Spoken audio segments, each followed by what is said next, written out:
if you all are ready to, then settle in, turn your brains on, or if you want to turn your brain off and just have information just kind of pour over it like you're in a nice, a nice warm shower, then you can do so here.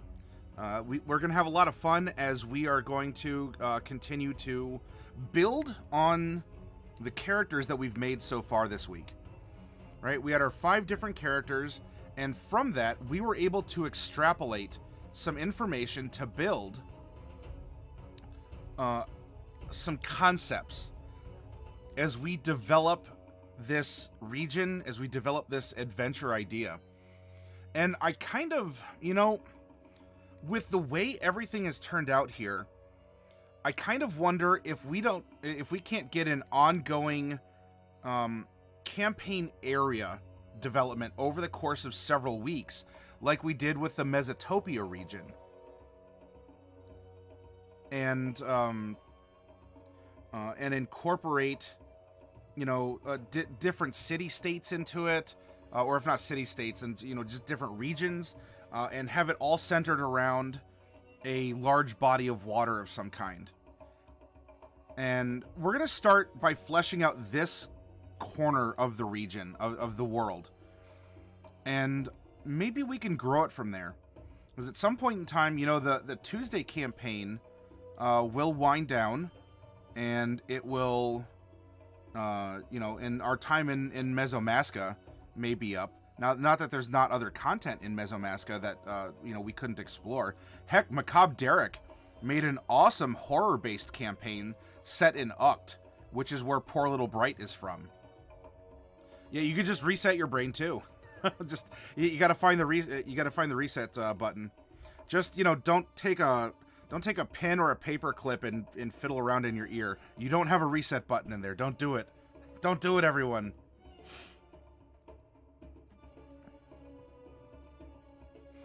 But we can develop an area, and then, when it comes time to Cycle Tuesday, maybe we have an adventure set in this new, bigger region than just what, a little adventure is going to take place in. Could be a fun ongoing project here to take us through the springtime and maybe tickle the summer a little bit, too. You're going to slink off to mess with some OBS settings and maybe do some Photoshop work? One Crit, thank you for stopping by and saying hi. I know that, you're a busy person. You have games to run and you do a lot of other things. But I very much appreciate the time that you can spend with us and to stop in and say hi. One Crit, if you want to provide a link to your channel, please do so. And I would encourage you all, not only does One Crit stream some D&D content, he does make YouTube videos as well. And he also posts up some very good puns about role-playing in D&D on his Twitter. And so I would urge you all, stop by. He runs a fun Discord. If you want to go and dip your toes into a fun pool of knowledge and jokes and photos and all this other stuff, please go ahead and do so. Why are you giving me that sideways look, One Crit? Come on. I'm happy to give you a shout out. Unless, did I mess something up? Did I get a detail horribly wrong?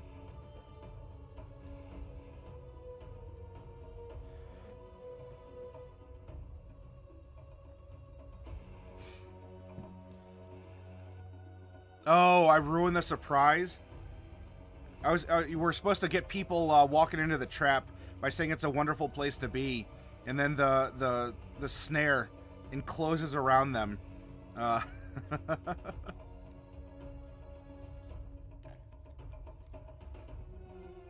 Well, thank you, One Crit, and happy editing, uploading, or doing whatever it is you're going to do. It's a pleasure to have had you hanging around.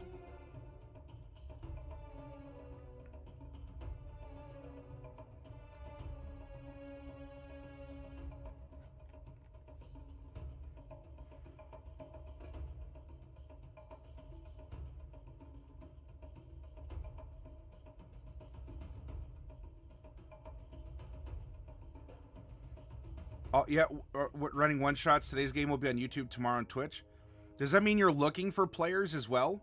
If people want to run a one-shot with you? I'm not setting you up because I don't know if you are actively seeking, a bunch of new people for one-shots, or if you have a group that you just go through one-shots, kind of like Gathering of Nerds does. But in either case, you're welcome to talk a little bit about that here. If people want to find some inspiration, one-shots are great for that. Good improv, and it's a good way to have like little vignettes of what could be a part of a larger adventure. When I was in a one-shot with you, One Crit, I had a ton of fun. I liked my little tiefling, my little tiefling jeweler. I do have a looking for group channel on my Discord, and we run random games. Ah, there you go. Today's game was literally 3 random people from Twitter, like the game you played in. There we go. And it sounded like it was fun. Even if it was maybe not what you had hoped for, but it still ended up being something cool. But yeah, I love my little merchant boy. And maybe someday I'll get to bring him back and have another fun time with you.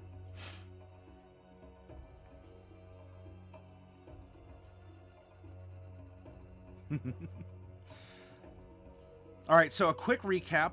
Not to shift, One Crit. You're welcome to keep talking, or if you got to do what you got to do. I do read chat actively for all of you who are out there.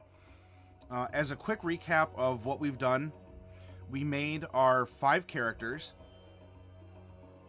and as a part of the exercise to practice being a dungeon master, and to take a lot of the concern of how am I gonna plan a game? I don't know what to do. Maybe I'm a first-time DM and I feel in over my head.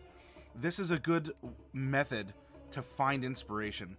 One Crit says, I swing back in from time to time, but I gotta dip out because I get caught up listening instead of doing my thing. Yeah, go, get out of here. Don't let me hold you back. Whoop, apparently I hit the Windows button or something.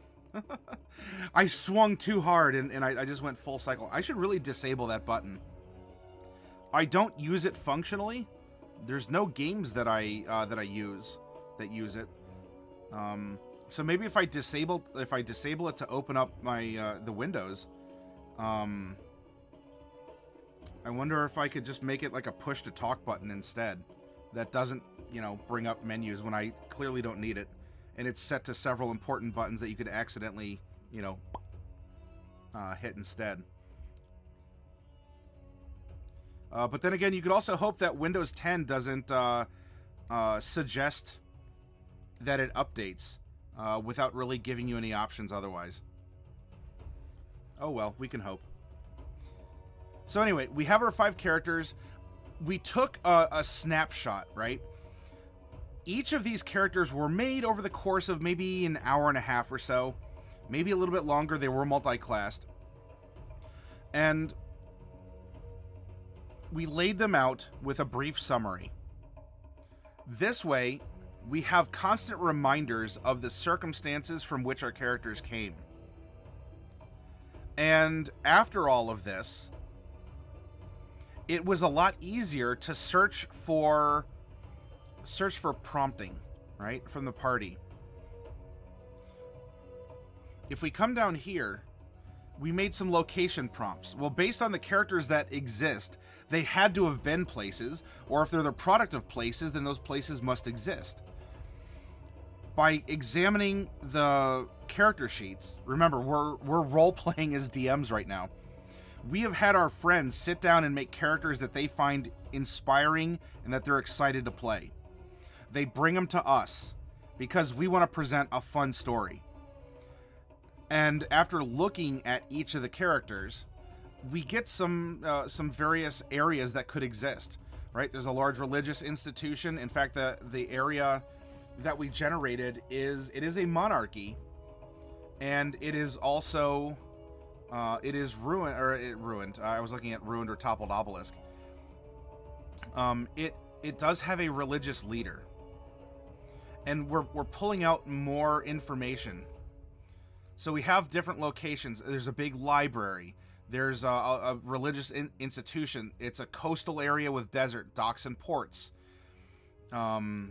There's there's all kinds of various religious influences and and we come down for possible pirates or other raiders on the waters. There could be people out in the lands, and we also take a look that humans and Dragonborn are the dominant races, which could imply that there are dragons out there somewhere too. And if there's dragons out, I mean, so kind of, if we're considering Dragonborn to be the offspring of a, I guess that's more half dragon, but it depends on whatever lore you want. Maybe over time Dragonborns became their own thing. But we do have the dominant race are humans. They're very adaptable. And in putting all this together for our location that we're going to be making, right? A place with schools, religious institutions, a religious leader that's a monarchy. And what came to mind, especially because all of our characters are involved in history, religion, or writing. And if not writing, the production of literature, the consumption of literature, or the transportation and sales of literature. And if we look back into our own history here on Earth, our IRL stuff, hey, Coffee, welcome. We're getting at least to me, we're getting a really strong, the first thing that comes to mind would be, Egypt, right? Papyrus and all, and early paper making, a very desert, at least in initial concept here. It is a desert area. There's a lot of coast, and there is also a monarchy that is religious with the pharaohs. But if we don't want to go specifically that, because Egypt, we made our Mediterranean area with Mesopotami, and not that we couldn't make a second similar Mediterranean Sea region. What was really compelling me, history, clay tablets, a lot, there's lots. I was getting perhaps, because Egypt is just up here in North Africa. However, there's a great amount of seafaring and trade and religious monarchies. I mean, if you want to talk about that, we can look at Saudi Arabia. We look at this kind of cradle of civilization, right, with the Tigris and Euphrates. As we go in this area, like further north, kind of hugging also the Mediterranean, we have Turkey, and then we have the Black Sea if we want to continue even further north, and then you have great cities, Istanbul / Constantinople. We're talking about religious institutions. We're talking about libraries like the Library of Alexandria, and so I was really getting a feel that the region that we end up creating, that would be kind of like this year's version of creating Mesopotami, with several different countries kind of all around an area, would be more of an Arabian Sea, maybe even like spilling a bit into Mediterranean. Yep, the Fertile Crescent, exactly. Yep, every town was ruled by a priest king, and of course this is where we get names. This is where we get names like Bahamut. This is where we get the Epic of Gilgamesh. There's so much that comes from this area. If we can, depending on your take, whether it's religious or scientific or proposed in either, if humanity started in Africa, we really started settling around the Fertile Crescent, around the Tigris and Euphrates. The climate was such that it worked out well. We didn't have to really worry about winters and all that, and we built, and then we started spreading and worried about winters, and then of course, we adapted to the lifestyles of those regions. We, as a species, we developed epicanthic folds for the open steppes and whatnot of if we continue to go east and north, for generations after not having to be exposed heavily to direct sunlight, such as in equatorial Africa, or sort of like tropical, subtropical areas, desert areas, such as the Arabian Peninsula and such. The further north we went, not as much sunlight, and so we lost melanin, right? We developed our genes changed, and that's why we have green eyes and blue eyes and brown eyes and red hair and black hair and curly hair and straight hair, and we just began to really to propagate in many different ways as we continue to spread. But here is this origin, right? Here is this place of culture of writing. We have Hammurabi's Code, which is the first known written laws of a civilization.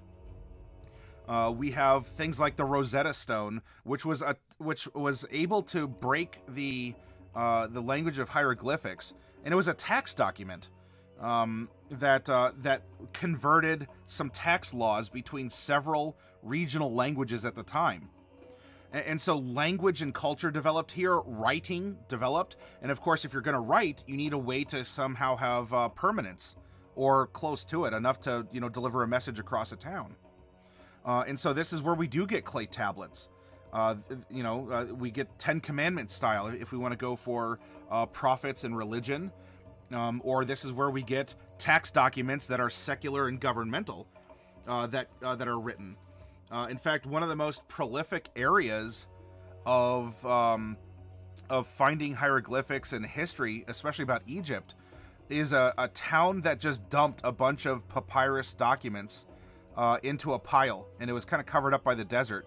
And all of these sort of mundane documents and letters, letters people wrote back and forth to each other, they were recovered. And for the life of me, I can't remember the name of the city, but there was a giant trove of desert preserved papyrus that had all of this information. And so I think with everything we were developing with our characters, these characters could in a sense be brought, or we could bring aspects of our world, translate them through our characters and our random roles, and then make a region that has something like this going for it. Agriculture was working near, because the rivers would flood in the springtime, melt, and bring down all the silt and the nutrients from the mountains and from elsewhere. It would flood, and then the waters would recede, leaving this very fertile soil behind. A lot of food. Some people can stop to get food to do other things. Exactly, Shlomo. That's how we went from being hunter-gatherers into an agrarian lifestyle. And, many religions have this story. If we look at the story of Cain and Abel, now, we could say it's different for Vampire the Masquerade, as that is a bit of a different take. But if you look at the story of Cain and Abel, you may, and I'm not saying, because look, I don't know your all's deeply held beliefs. I'm not here to be contrary to them. But if we're going to discuss through the lens of different cultures and fantasy and storytelling, then at least let me propose this if you've not heard this before. But the story of Cain and Abel can very well be a retelling of how we went from an agrarian lifestyle a hunter-gatherer lifestyle, very primitive, right? We lived off the land. Once we picked all the berries off the bushes, we would then travel and find new berry bushes, or we'd follow the hunting trails. And then we suddenly started developing tools, and we worked the land, and we domesticated animals. And so this new lifestyle killed off the old lifestyle. And thus, this, between the brothers here, our humanity as we know it was formed from tool use, from settling, from starting to control the land, control the water through irrigation, control animal populations, and breed them specifically for meat or for various traits because we want them to be bigger or faster, or for cosmetic purposes that serve no real advantage in the natural world. And so it was suddenly our mastery over the land. It was the beginning of our rise as a species. And in various ways that story is told, and one of those manifestations you could read into is the story of Cain and Abel, where each of the brothers represent that phase of humanity, and of course we know how that turned out. Boy, you came for D&D, and I hope that you're walking away with some interesting thoughts about, who we are, our origins, philosophy, touching on religion and such. But you know what? That's going to end up being somewhat important because our characters are historical characters. They're religious characters, whether by class or just by their lifestyle or their presentation. So as we build this area, as we build this region, we can draw on real life inspiration. And Shlomo, if I recall correctly, you're a lot closer geographically, or even culturally, or anything else. You're a lot closer to this. So if you want to throw out any insight, like you have been, right? Every town, they're city states. They are ruled by priest kings. If you want to throw out any of this consideration, you are kind of you're our expert in the field. This is a news broadcast coming to you live by satellite. We have Shlomo. Shlomo, the considerate dolphin. What's going on in your world? Oh, well, Matty Morgs, this and that. Every town was ruled by a priest king. Oh, yes, very good, very good. All of these things are important to a region, regardless of whether the characters are pious, because religion always influences culture in some way. Yes, you are absolutely correct, Coffee. Whether or not someone is themselves individually pious or religious, that may not matter, because that can have a heavy influence on the laws of the land in which you live or through which you travel. Or you may be a secular or even an atheist or an agnostic person, but there are still many more people who are making religious decisions around you that could impact your life, your economic, like your socioeconomics, your diet, your lifestyle, whether it's for how you wish to present yourself in some way, in some form or fashion, the things that you dress, the people, the person, the people, or the way in which you marry or have kids. It can influence, well, I said economics. It can influence, just so much more. And it comes back down to whether it's history, which has, story, of course, included in there, or the fact that religion is a concept that is unique to to humans as a species, because we are all intrinsically storytellers. And whether we believe that there's a big bearded god that lives on a mountain and throws lightning down to smite people.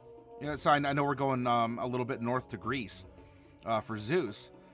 But if we're believing that is our story that we have created.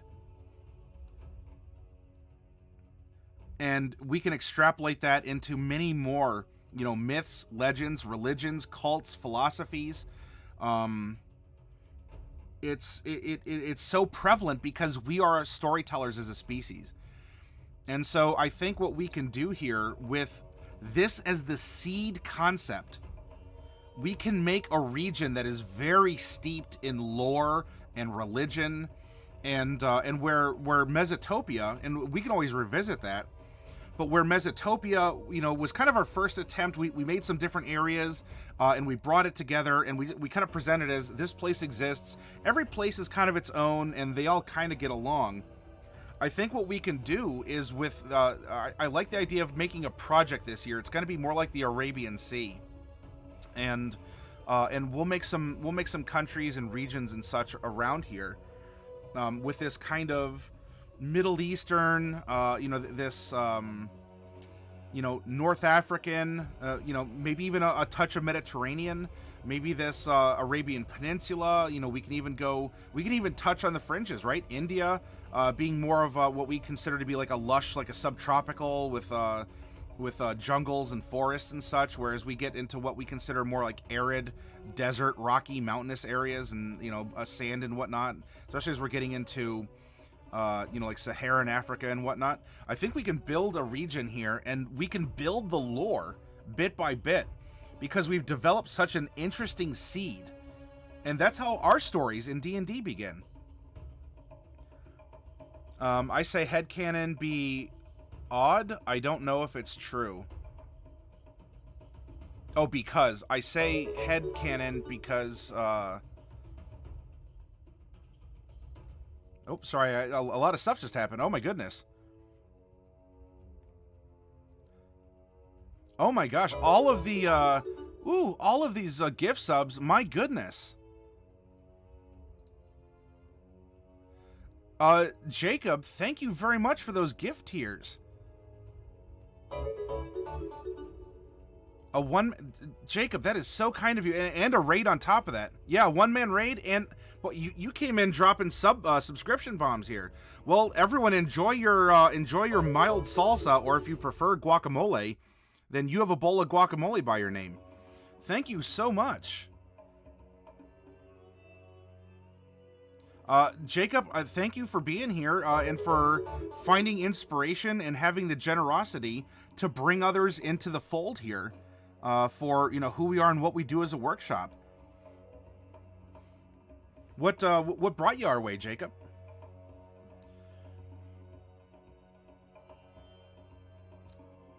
Shlomo says, I am from Israel. I've seen some of the cities, or at least what was left of them.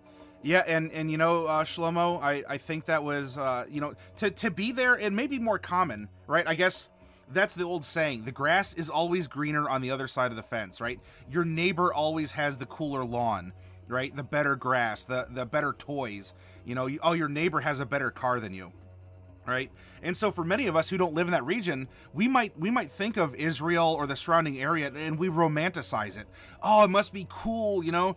You have all of this history, you know, secular and religious alike, a lot of things that have happened there. You know, we're in this kind of cradle of philosophy and religion and civilization. We're in that area. There's a lot of stuff that goes on there. Oh, it must be so cool. And meanwhile, for you, you're like, yeah, I wake up and it's here every day. Not that you don't respect it, but because you're so close to it, you know, we get stars in our eyes. Oh, wow, you know, I get this too. I live very close to a very large and famous amusement park. And so people come from all over to come to a place called Cedar Point. Meanwhile, it's like 5 minutes away from me. I'm like, yeah, it's cool. I can see it, you know, anywhere I go in town, and I've been there plenty, but you know, it's in my backyard kind of. And so getting this kind of input, and that's why I said, Shlomo, like, you can have some unique insight into this, because I've not traveled outside of the Americas. I've been to, you know, Canada, Mexico. I've been down to Peru. Oh no, I'm sorry. I did go to Japan. I was in Japan, and then I was also in Panama. So north, central, and south, and then I got to just the very tip of Asia, right? Coffee Cat says, I kind of headcanon the founding of Mesomasca is much like the Pilgrims leaving England for religious freedom, and Mesomasca would have started a similar way. Yeah, well, no, we've established that, right? That the Tieflings left because they carried this religion, this old religion, which presumably was actually about death and dying. And in its own sense, you know, it would almost be in a sense if the Catholics were purged because of the Protestants, right? And so the Catholics left because there's this stronger death message about death and dying and resurrection, right? That's why you tend to find more crucifixes in you know, Catholic institutions and houses, where it is not just a cross, but it has you know, Jesus hung on the cross and dead, because it reinforces that message. And for many who are Protestant, it's simply just a cross, you know, because it's supposed to represent not just the person who died, or to even be, you know, to have a morbid sense, but that is its own take, because it's to represent the fact that he is no longer on the cross, right? That Jesus said it has ascended. You know, he was taken down, he resurrected. So there's not a body, there's nothing there to go. And so the sign of the empty cross for many Protestants is very important because of that inflection of their sect. However, for others, you know, if we go more Orthodox or, you know, very traditional Catholic, the crucifix is more important because it's the reminder of, you know, of this of the figure of Jesus who died, you know, as man and God alike. And so we get into all of these interesting nuances. And so in this case with Mesomasca, You know, we have these more death-focused tieflings. You know, this is where we come into tickling the more necromantic, the resurrection-style magics. However, that happened originally, and now, over time, Mesomasca had more and more people come to it. You know, which is why, you know, if we look at the pilgrims who came to the East Coast here in the United States, you know, there are many religious institutions on, you know, all throughout the U.S. and especially on that coast, but, you know, no longer are we, you know, Dutch Anabaptists. No longer are we necessarily a particular type of Protestant, or it's even why Protestantism it flourishes in the U.S. because there are so many different takes on the same concept. That's how religion has developed over in our neck of the woods. And in fact, coffee, from, you know, a discussion that you were having with Technotron there is even a closer to home, a very homegrown version to continue the story of religion in the United States as it was brought over from Europe, as it was brought up from the Middle East. And it's interesting then when you have this big chain of causality, socioeconomics, and politics. And so, yeah, you're not too far from the truth, Coffee. And, you know, in character as Mordecai, you kind of have a feeling for this. That's why Old Port is described very differently. Sorry, I was on a soapbox. So, Jacob, once again, hi, thank you for all of that. Settled people and nomads will very often have different religion. Yes, yeah, because of the way that they appreciate nature or natural effects or society. You are correct, Shlomo. Bombard, hey, welcome. It's good to see you back. Bombard, I was referencing you last night because we were talking about. You were the one I think that had the suggestion that we had the temple to Tiamat as the noble family's kind of secret cult, and that actually came about really, really well. Am I correct? Was that you, Bombard? All right, Bombard. I don't think you were around for it, but take a look when we were planning with random rolls, the idea for the immediate region for this story. I want you to take a look at the random rolls that we had to develop our society out of the Dungeon Master's Guide.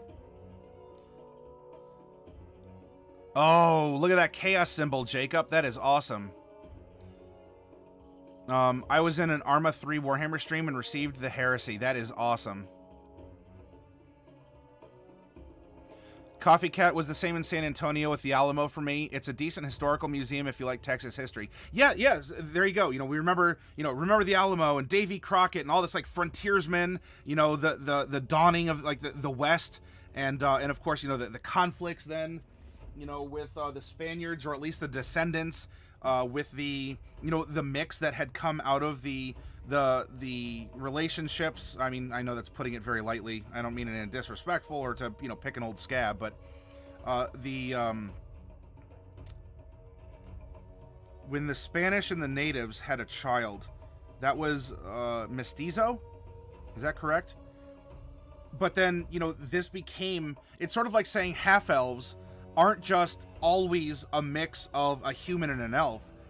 In some settings, like Eberron, a half-elf is its own, it's a race in and of itself, right? It's the normal for people who just have this blend, and they've gone on to have other blended people. And so we can have that as a consideration. Oh, geez, look at that little doggo. That's cute, Shlomo. Heard you're talking about sects, so I came back. Yes, welcome back, One Crit. Just remember, it is with the CTS and not the X. Yep, the multicolored stone trinket. So take a look. We naturally rolled that Dragonborn are a minority, like they're a significant minority, but humans and Dragonborn are the prominent races here. There's a tension or rivalry. There's a religious leader that rules over the region that we're developing. There is a sinister reputation about this area or this city, and it's known for its dark magic.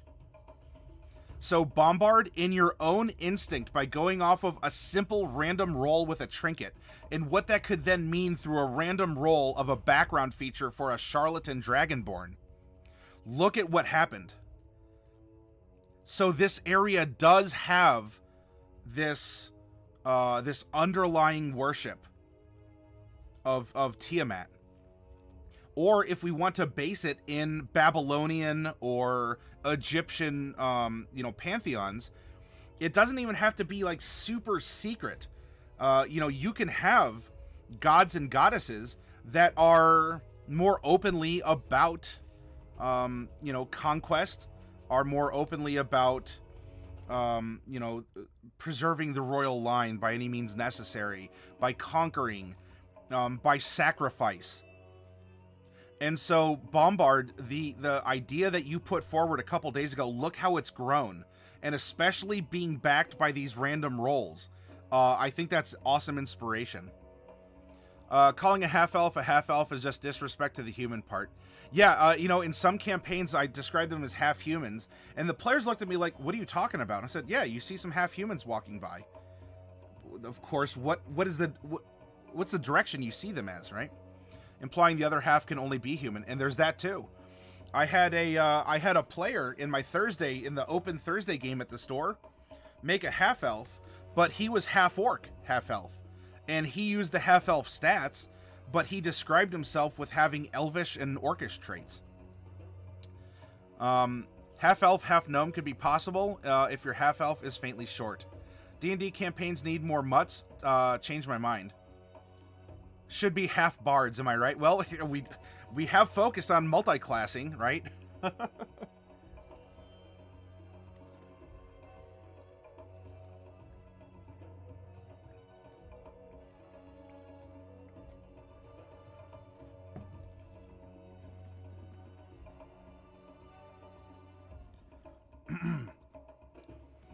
And don't forget, too, just because we rolled something like Dragonborn as the minority race, that's just speaking in the populace. There's nothing saying that Dragonborn, we couldn't treat them like half dragons. They may be the minority race, but what if they're considered to be a divine race? Right? They are the descendants of the dragons, which are maybe worshipped in this area. And humans are actually like the washout. Because they're not even half dragon. They're 100% one half of Dragonborn. And so you have the dominant race of humans, but that just means that they're everywhere. They're breeding like cockroaches. But meanwhile we have maybe an aristocratic Dragonborn, who carry the blood of dragons, and that could be creating the tension or rivalry. Half elf, half orc, elf orc. I'm sorry, I don't speak Spanish. Yeah, you can call them thin bloods. You can call them whatever you'd like. Human peasants, right? And in our own way, in our IRL terms, you might look at someone and be like, oh, so you're biracial, you're a mixed blood, or you're whatever. And in that sense, maybe some people do take it offensive. It might depend on the language and/or culture, because some people are proud to be, a muggle or a mudblood, or no, I said it. Oh, sorry, Harry Potter fans, I cussed. But yeah, it's something like that. You can take into consideration.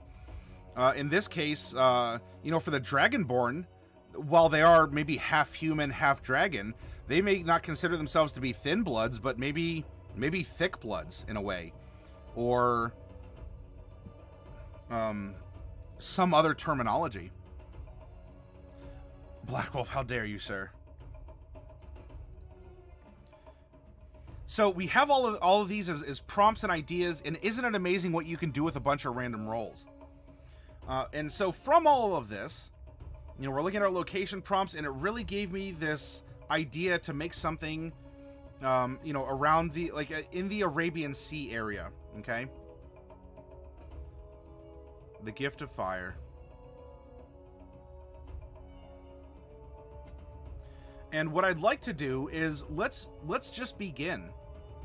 Let's make this region, as we've started to develop it here, or at least our corner of it, right? So there's a big city on a coast. There's a desert and a forest, and as it was pointed out last night, the forest could very well be something like just giant cacti or cactuses, some other giant succulent plants. And that's kind of that's a cool thing. Like, can you imagine walking through a forest of cacti or cactuses?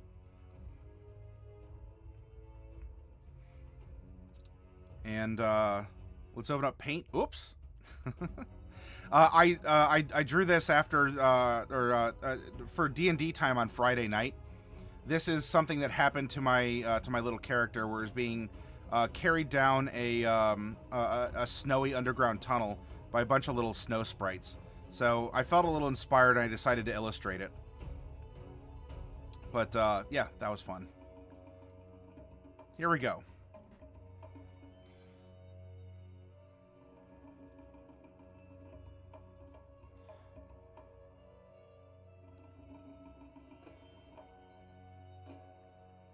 Hey, Trust a Flump, welcome. And hello, Farfel. Yeah, you know, I felt a little bit bad because I was really just kind of along for the ride on that one. However, I will say that the events that occurred internally were playing out of my mind as my way to break into 3rd level and to make my vow of vengeance. Because I was having some PTSD of the Trash Kingdom dropping a bunch of garbage on me, killing me. By this, you know, by this callous snow blowing and all of this other stuff. And so while I hid and I watched and I cased out the crystals and all this other stuff as my little bun character, while I may not have been extremely vocal, or I just kind of was carried, I was carried through things because it was an interesting resolution. And as it was pointed out, it didn't end in a bunch of murder, which I was happy for. You know, I was just sort of like along for there, and I was watching, and I just realized, you know, more this callousness, just throwing stuff out and burying people and killing people, and that made my little bunny eye twitch like my nose, and that is what is going to have me vow my oath of vengeance, and we'll see where that goes. I would take the same region and look for an older map, a topographic map of ancient Arabian based on archaeological, not a real map. Well, we could just we could just make one up. Yep, a snow pile induced PTSD flashbacks. Yeah, because that character was killed in the Trash Kingdom when a bunch of trash fell on her, and after things like that happened, that, you know, of course, broke up the friendship between Zijix and Zuzip, and things continued from there, including the destruction of their home pasture. Where that relationship was blooming. All right, so I know that I want. We're looking for desert. We're looking for a lot of open sea. Now, am I going to recreate this? No. We can. In fact, we can only go for a corner of it. If we really wanted, we can just focus on something like the Persian Gulf area, and have it be a little kind of an inland sea that kind of wiggles its way out to a bigger open sea that could then even wiggle out even further into the Indian Ocean. Because all we know right now is there's going to be there's a desert, there's coast, and there's city, and somewhere also is a forest, which could be things like cactuses or other giant succulent plants. So it doesn't have to be a traditional, you know, pines and oaks and walnuts and other like fir trees. So let's get some sketching going here. If we're gonna have some seawater here,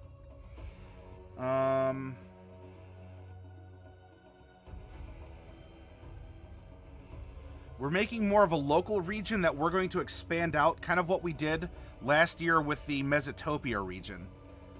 So why don't we have, what's kind of a fun design? Kind of do a little swoopy swoop. Kind of have that come that way.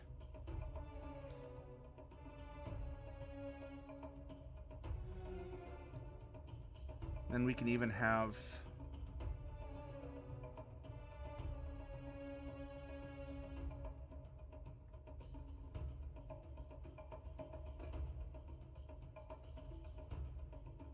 that, and then the rest is going to be open water.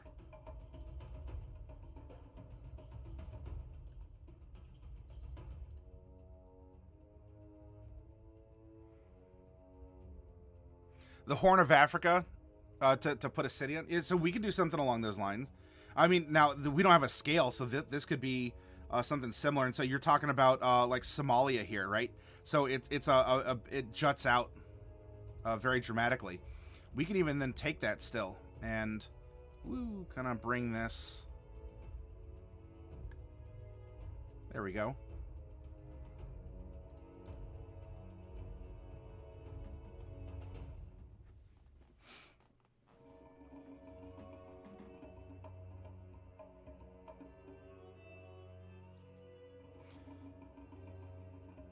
Now, we are going to need fresh water if we're going to have a civilization or a society.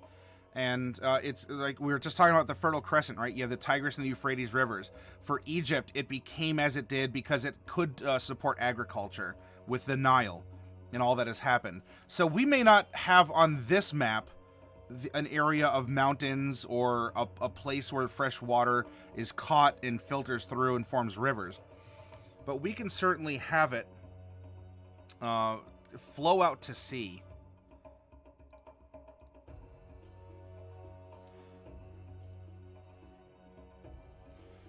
Let's see. Water always takes the path of least resistance. So we are implying topography by the course of our river. So if we bring it down, maybe we can... Ooh, this would be kind of cool. We bring it really close to the edge here. But it gets deflected. And maybe even added to a little bit. And then it'll split. And part of it is going to roll out to sea this way.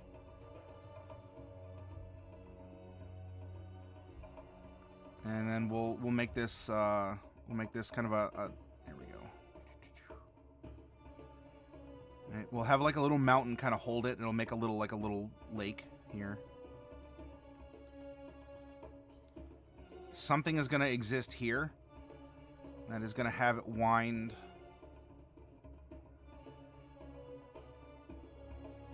through this way.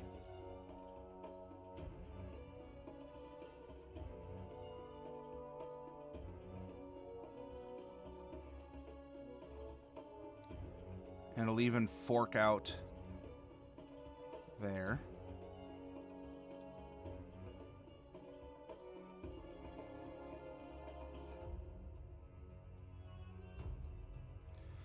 The river is going to continue.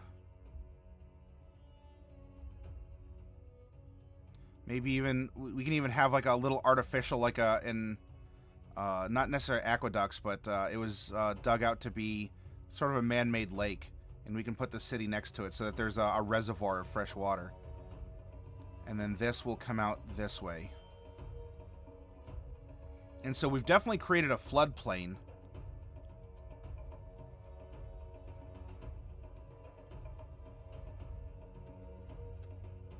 There we go. And then we can put... let's see, if Dragonborn or perhaps some kind of a holy, some kind of a holy aspect. Maybe it was purposely dug in the shape of a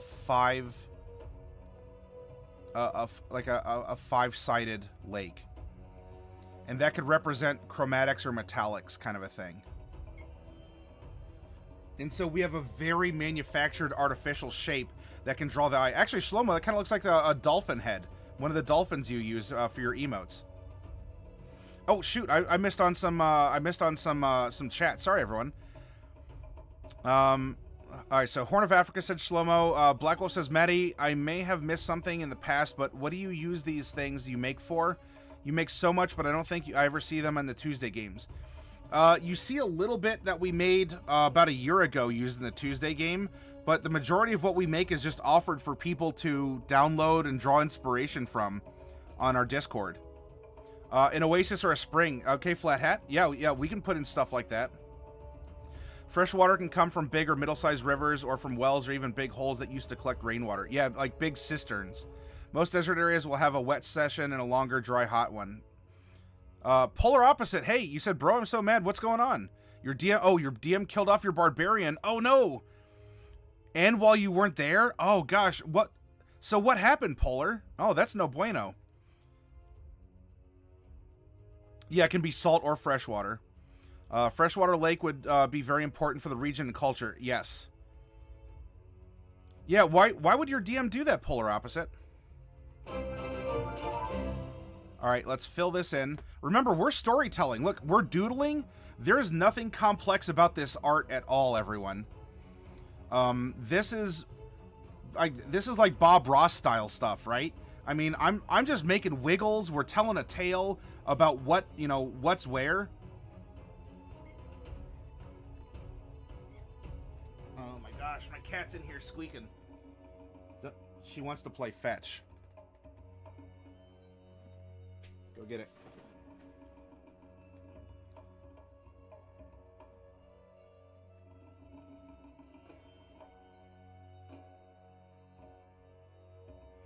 Ooh, you know what could be interesting while we're doing this? So what if we put an indication of a mountain or something over here? And there is some kind of an aqueduct, whether it's natural or artificial or a little blend of both, that brings fresh water from the mountains here over this this salt water and kind of dumps it off into a lake that exists out this way.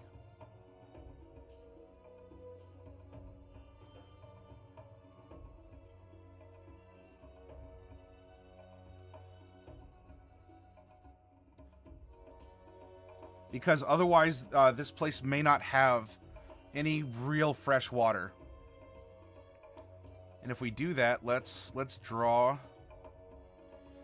All right, so there's some sort of like a mountain, maybe not like a huge mountain. It could just be, you know, kind of like an eruption of stone. Something happened. It could have been tectonic.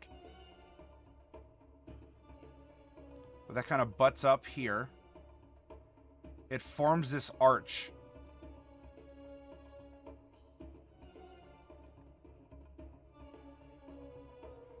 All right, there we go.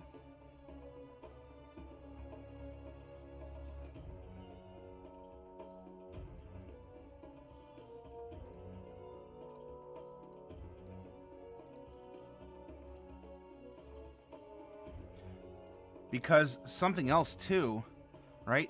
The river comes so close, it wants to pour out into this area. However, there is kind of butting right up against it here.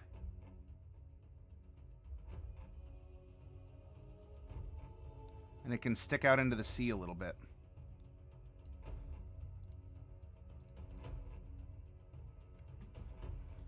And so the river got rock blocked from going to the sea, and so it deflected and is heading back inland.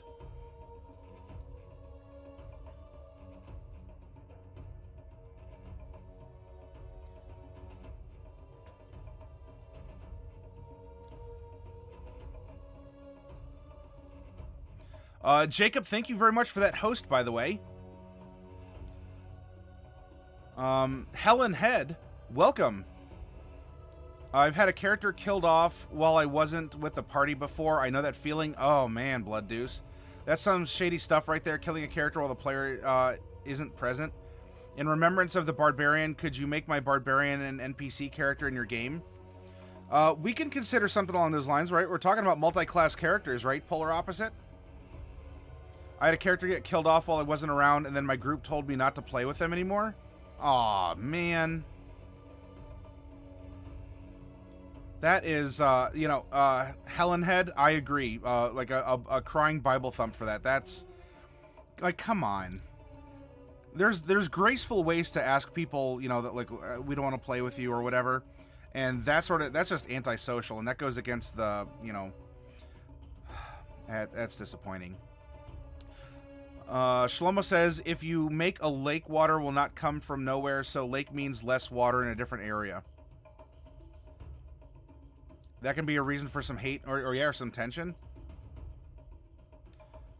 They're taking our field water, or for some holy lake. Yeah, so that could be causing tension, right? Maybe the Dragonborns who want to worship the 5 and 5.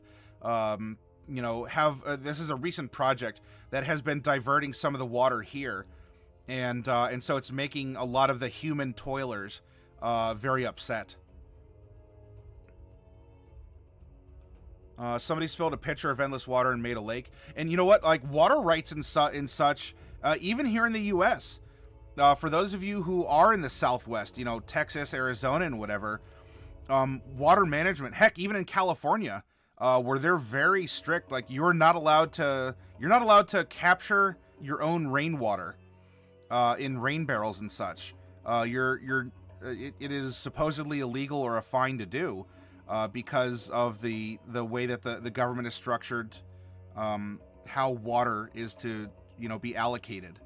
And so, especially if you come down to the Southwest, there's talks of building a pipeline to get fresh water in from the Great Lakes, far to the northeast, from the desert Southwest, in order to get more water down there. And of course, that has the different states talking, and you know, it could be building a tension. Bardic Inspiration plus Rage Multiplier. 3-5 was broken.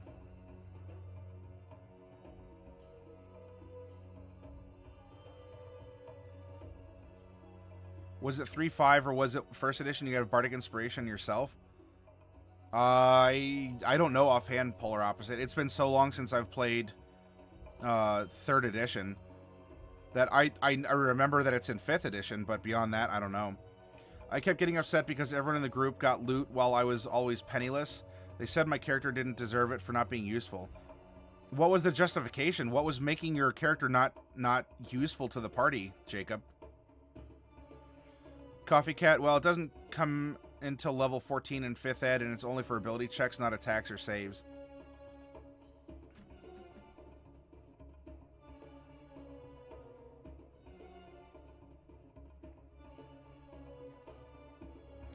Why can't dinosaurs clap their hands?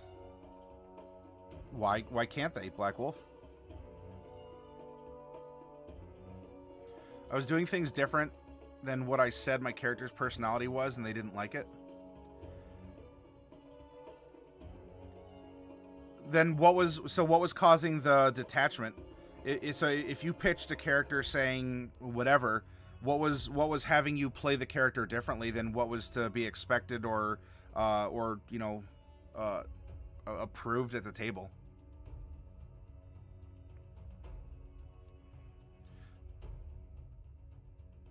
Blood Deuce, in my case, I was kicked out of a party that I formed, and they removed my character from the campaign by having him captured by the BBEG and tortured and brainwashed.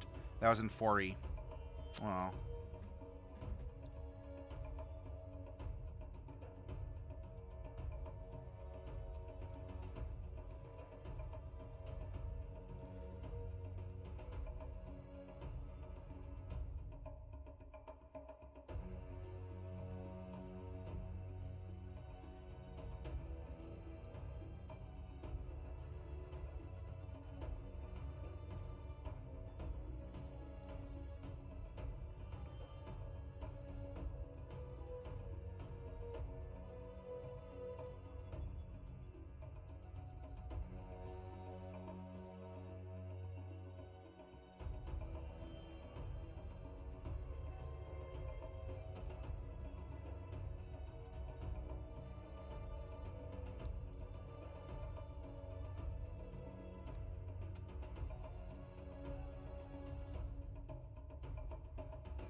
What I'm doing here is I'm indicating with the green strip an area where there's like more like fertile farmlands, grasses and trees and such are going to be more likely to grow in an area like this.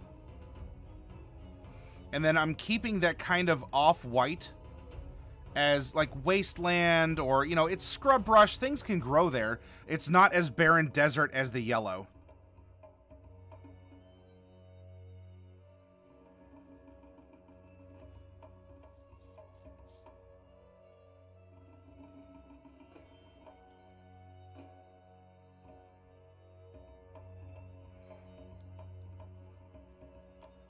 And maybe it's winnowing down at the end. It used to be wider, but as Shlomo was talking about, the lake, the water's being brought in for this artificial lake. So this hasn't even become farmland. So only the area like directly around here.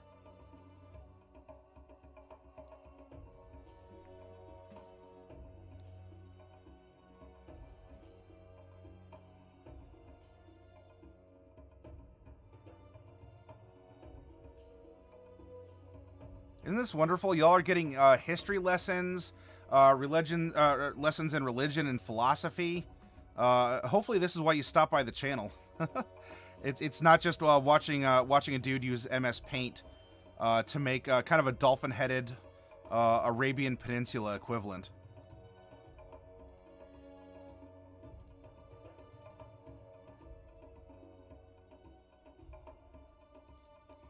Now this redirection probably... There we go. 2 Mad Mage, please. Uh-oh, some Mad Mage. Mad Mage. Or Mad Mage. In fact, what if the water was redirected here as a way to... what if this island is actually a source of wood? In fact, Shlomo, if you're still around, you know, a lot of us consider that area, you know, more desert and such. What is the primary source of wood for construction out in your neck of the woods? You know, back in the day, were there way more forests? In current day, is it just imported from Canada? Or even back in the past, was it traded with a neighboring country to build ships and structures and all the like? What was the source of wood for that region? Sorry, I'll catch up in chat in 1 second. Let me finish. What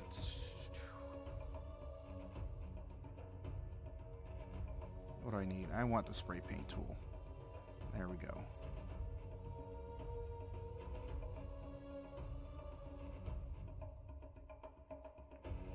Because that'll be something for us to consider, is where are they going to get wood?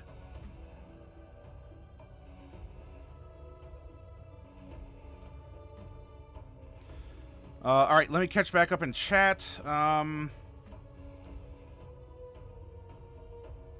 Jacob, an Aarakocra monk with soldier background and Kensei Javelin.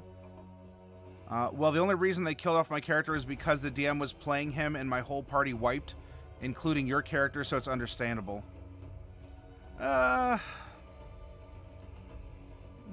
More information needed, maybe? I literally was supposed to fly around the battlefield and just toss javelins the whole time. But I kept charging in and using my acrobatics to look cool and fancy stuff. So what was causing, like, so what was the disconnect then? You know, because if your party was expecting you to come in with tactics and all this other stuff, and then you're not using it, then, you know, now whether or not it was right to kick or kill your character, you know, we can definitely have that conversation. But hi, Cat. Apparently the cat is incubating some Mad Mage minis, and they've been blessed by the paws of Nisa. If it was a party wipe, it didn't make sense for him to be the only survivor. I can see that. I mean, that is more context, yeah. In memory of all of our fallen PCs, yes, press F to pay respects. Was this a character you built, Jacob, or someone else?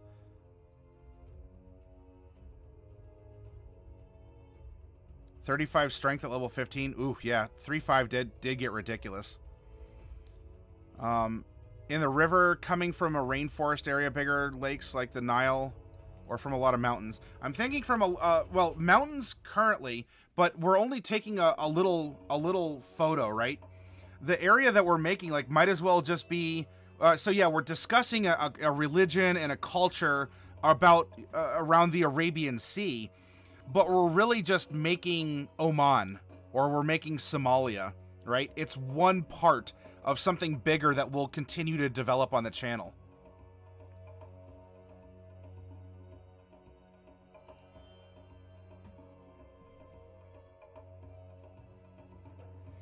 World building from scratch, you are much more ambitious than I ever dreamed of being. I will steal maps all day long. It'll all get uploaded onto our Discord, Vema. You're welcome to. And if you want something similar, if you want like a Mediterranean area, it's the one we play in on Tuesday. Check out Mesotopia. It absolutely astounds me how good these MS Paint maps turn out. I'm glad you liked my paint skills. I'm using just a normal mouse and a, we'll call it an orthopedic mouse pad.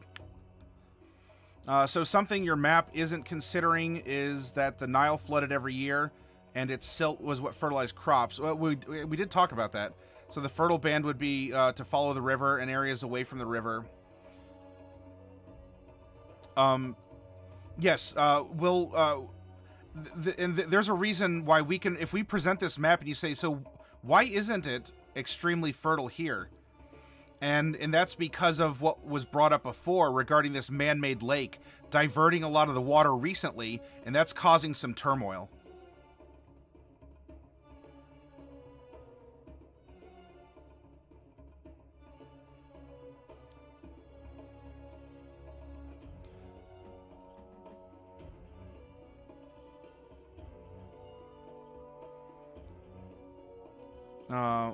Where you get more water. The Lebanon wood was famous, and it's mostly in mountains. The issue is roleplay discrepancy, says Jacob. We're in a maze, and I kept trying to kick open magic doors and causing the party huge hassles.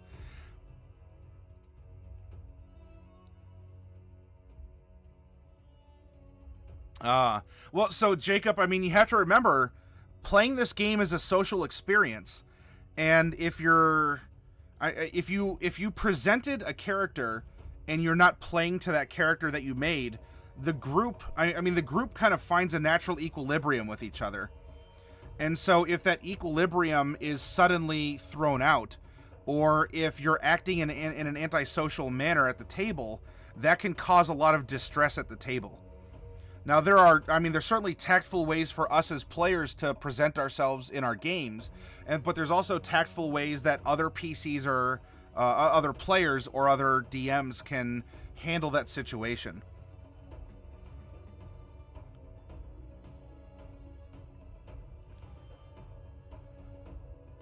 Discord, the thing that I had asked about, I'm at this point, I'm sorry, Polar, I derped out. If you can give me a reminder. Coffee Cat, in cases where the character is being disruptive, I can see them having a conversation with you. Yeah, it is easier to have that, okay, to that moment. Well, it can seem tougher, but it's a lot better to just stop the game and say, look, this is not turning out the way that we were hoping. These are the reasons why. You know, this character was supposed to be tactical, you know, use his or her intelligence, and to be whatever, like hit and run or whatever the style. And here you are just kicking in doors and making the game not as fun. We need to address this. You know, I understand, look, if you're excited and you just want to, you want to get through the dungeon, there's an adventure and a mystery behind every door. I understand that. But that's not the character that was brought in here, and there's no in-game reason to pilot the character in such a fashion. And so if that is the conversation, that's a lot more tactical. And because, we've all been there. I've been there. I get so into a character, even if it kind of goes off the rails a little bit, where I'm making a decision that perhaps my character wouldn't otherwise. But it's good to pull back and to say, okay, hold on. You're right. I was really in the mode, like I'm enjoying the dungeon. You know, I want to see what's in here because it's compelling. I got caught up. I'm sorry. Let's come back into it. Breathing exercises and go.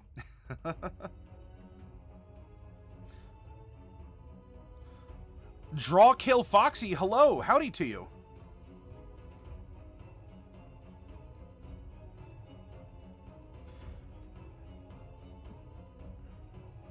All right, so if this is going to be our forest area, and then we'll take what Shlomo was talking about here. We'll have the forest go almost right up to the coast here. And then we can even put some forest in the mountains where there is going to be some more water as well. So there's some interior. If we're going to make a man-made lake that's kind of causing some disruptions, there are probably going to be various groves of trees that are going to grow around here too. So why don't we just take our tool? We'll kind of have it wiggle through. You know, we'll stay in and out of bounds of this area. We can even have the forest kind of come out this way a little bit.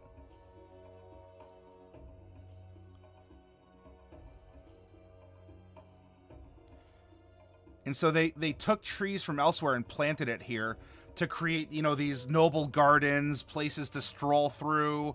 But of course, this is all, you know, land that could have been farmed. This is all water that could have gone to irrigate the lands that, you know, all the silt and everything was flushing down and passing through. In fact, we can create kind of a canyon. Almost, there we go. We're going to have it come right up for a little bit here. And then you'll get a little bit of a break. And then it'll act as a bit of a buffer against the desert until it finally butts up against it right down here.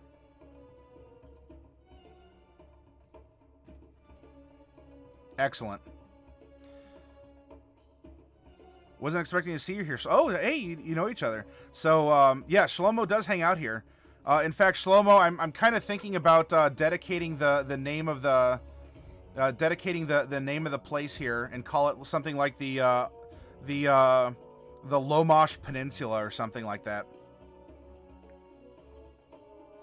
But Jacob, I hope that you understand the address of what we're saying here. I understand what happened. You know, can appear rude or can appear disruptive to you. But in understanding the situation, it's a good platform for us to consider, you know, everything that happened at your table, and even to use as an example of how do we carry ourselves at our own table? Just for fun, doesn't need to be read. My first character was 36 years ago. I played a lawful good paladin. He was very powerful. At 11th level, though he was a bit greedy. He was in a town, and I was investigating a village looking for clues. I just barged into a villager's home. It was vacant, and I searched and took 11 silver pieces. The DM decided I had transgressed, and the silver pieces dissolved in my hand.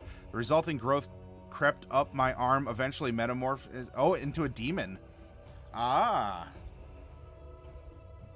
An interesting tale of morality, Bombard. Yeah, did he redeem himself? Shlomo, free demon powers. Oh, they don't talk to you anymore.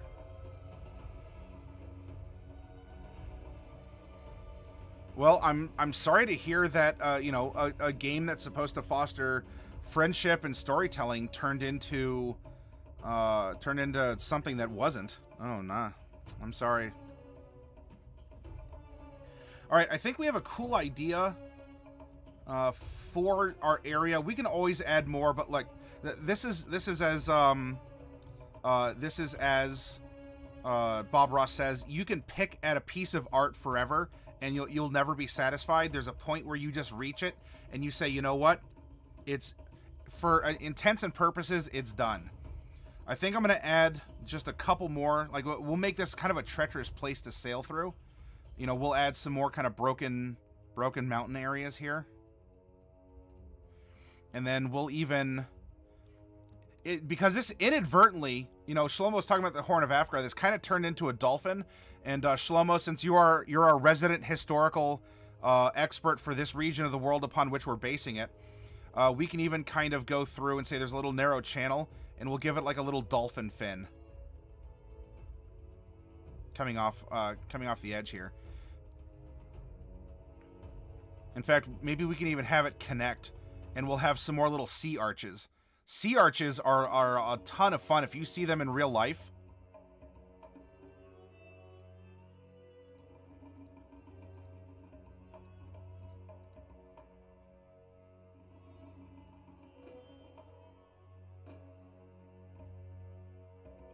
No, Jacob, I don't want you to get upset. You know, this is supposed to be a place where you can just, you know, hang out, relax. You can share your stories, and hopefully we can take those stories and be positive about it. Let's find the silver lining. Let's look for ways to think and consider and improve and to become better friends at our virtual table here, right? Draw, you did have a D&D session today. I hope you had a lot of fun. Well, Jacob, if you go to our Discord, there is a place where if you're looking for a group, you can make a post about it. Kino, I have not tried Incarnate, but I do have Wonder Draft. In fact, we can even go through and touch this map up in Wonder Draft. Maybe not tonight, but for certain we could.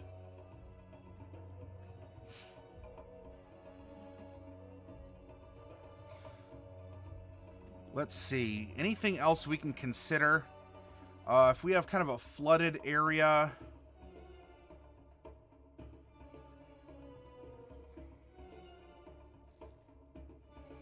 Kind of open, like arid farming. I don't want to say wasteland like it's an open desert. But for sure, this is an area that's maybe not as heavily populated. Everyone kind of sticks to the river that we made.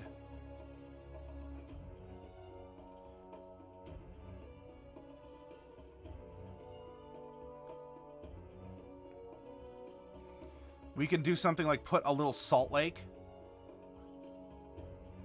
Actually, real quick. So this water here is going to be kind of brackish, which is the mix of salt water and fresh. So we can indicate that here on our map if we so desire. In fact, maybe all of the water pouring through this channel ended up being brackish because of the way that the tides are and it funneled.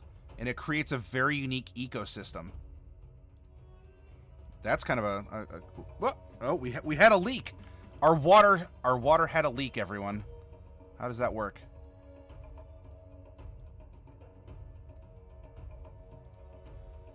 So there's some brackish water. Uh-oh.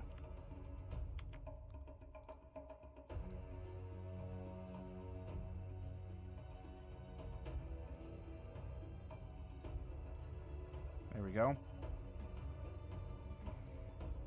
And if we really want, if there's an area that's maybe coming across as really swampy, we can have a kind of a little delta area. Maybe that's on the interior here where the river splits, right? Enough water is coming through here. Enough has been added. Maybe it's like coursing along. It kind of swirls. It swirls in this area for a little bit. And so we can have, you know, it doesn't have to be like a tremendous swamp or the like. But this area is low-lying, and it's rather soggy. And so we'll get a swamp or a marsh. There we go.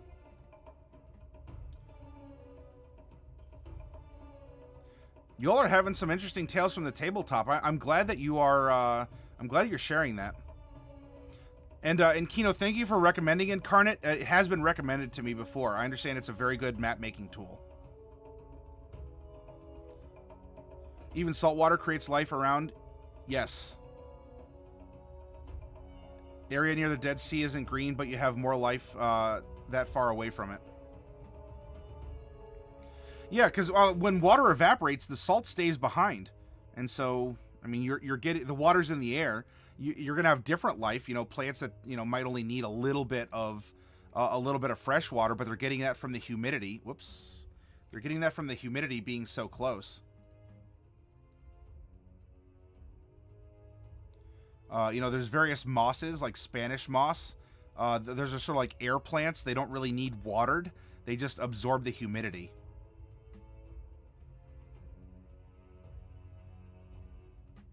I see you creating great maps and worlds for people a lot. I'm lurky kind of guy in the stream.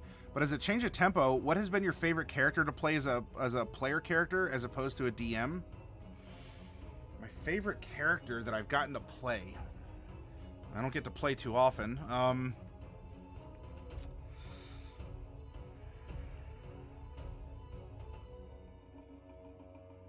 That's a tough one. Kino, and thank you for lurking, by the way. I mean, you all are welcome to lurk. I have no problems with that at all.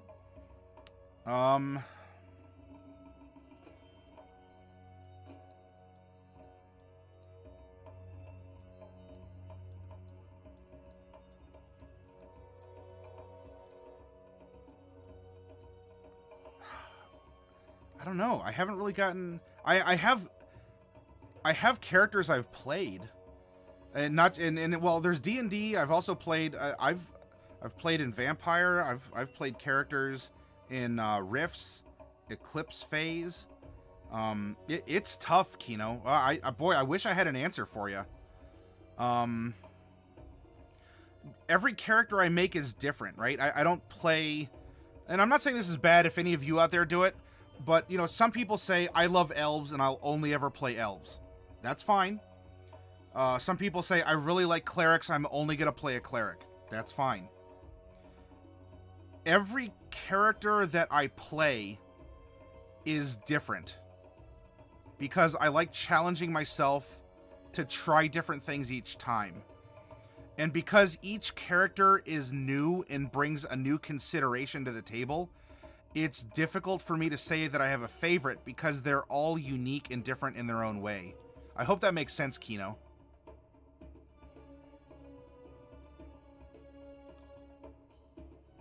I'm actually an elf in the group I'm in. There's nothing wrong with being an elf. And even if that's the only race you ever play, are you having fun? That's fine.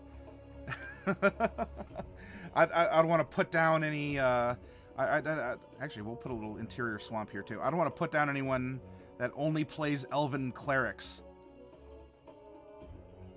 Boop. There we go. Tiefling's my go-to, but I'm playing a wood elf. Yep, you are mixing it up, Coffee. I'm the same way as you. I play a different character every time. I've rolled a Tabaxi monk, a half-elf paladin, a lizard folk barbarian, 3 others I can't think of. So I've played a character named Arliss Oland. She grew up as like the youngest daughter in a farming family. She was expected to take over like kind of the household, to stick around and as the culture, was saying, to do more of the domestic stuff, and she did. But she was also a tomboy, and she would go out and she'd go out and play and explore, and eventually that led her away from the family farm. And so she took up being a solo adventurer, until she met the party, so on and so forth. But she had always just been... I do this because I want to know more about the world. I never got to know about the world as a girl growing up on a farm, and I want to just go out and explore.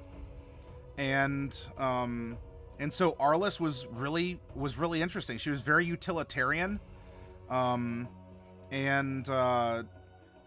had great fun. And in fact, at a point in time in the campaign, we kind of went through a warp of some kind, and mechanically, out of character terms, it could allow us to change aspects of our characters. Do you not want to be a Dragonborn anymore, or do you want to go? Have you played cleric enough, and you want to, kind of shift into a rogue? This was an in-story reason for these sudden changes to exist, and I liked my character. And I sat back and I thought, well, I can just turn down the offer because I like Arliss and she likes who she is. If I were to change anything, what would it be? And so I talked to the DM, and the DM approved. And I say, well, all right. So as the light fades and Arliss walks out of this portal, the only difference is she comes out as a man and not a woman. And so the people at the table are like, what? Because because other people, like, they made the shift from like cleric to rogue or whatever. And as I explained it, I said, Arliss just wants to explore, and she found that being a guy is more practical in that sense, right? As there's not, you don't have, things in the way, or you don't have some extra mindfulness that happens on a certain cycle. And so she went through this change-up process, and the only thing I tweaked, maybe I sacrificed one level to splash an artificer. This was in 4th edition. I might have done that, but it was still in her idiom to be an inventor, to kind of scrape up things together as an explorer, kind of a thing. And so when Arliss reemerged, it was still Arliss. The personality didn't change. Nothing really class or race changed. And that was the reason for that. So it was unique to explore. I played in 3rd edition a high elf assassin. So you had to be lawful evil then. And so I used that character to explore the nature of evil and the personal decisions that you make. And so he was very interesting. His last name was Galanodal. Because that means moon gem, if I recall, something along those lines. I was using the Elven naming convention because that was really my first character, and so that was very introspective. Like, can you be an assassin? Can you kill people and still, not be a murderer per se? I played in Eclipse phase. I played a child whose parents used him as like a science experiment, and so his skin looked almost like solar panels, and he could exist out in space and actually take energy from the sun. He didn't need to breathe, and he could propel himself kind of like with solar sails. And so here we have a child that was who loved his parents but understood that they did these things to him, and that he was never going to be normal or accepted. Now, such as that exists in Eclipse phase. That's a game where you could sleeve yourself into a false body or whatever. And so it was an interesting character because it was the unconditional love of a kid, and yet the helplessness at the same time, that he accepted what happened and he didn't necessarily like it, but he loved his parents all the same.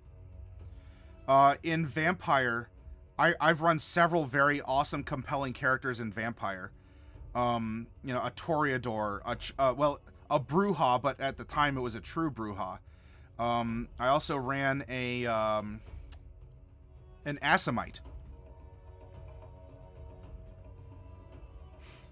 And playing the Assamite was very interesting for me as well. So I just have a ton of characters all over that I've really enjoyed.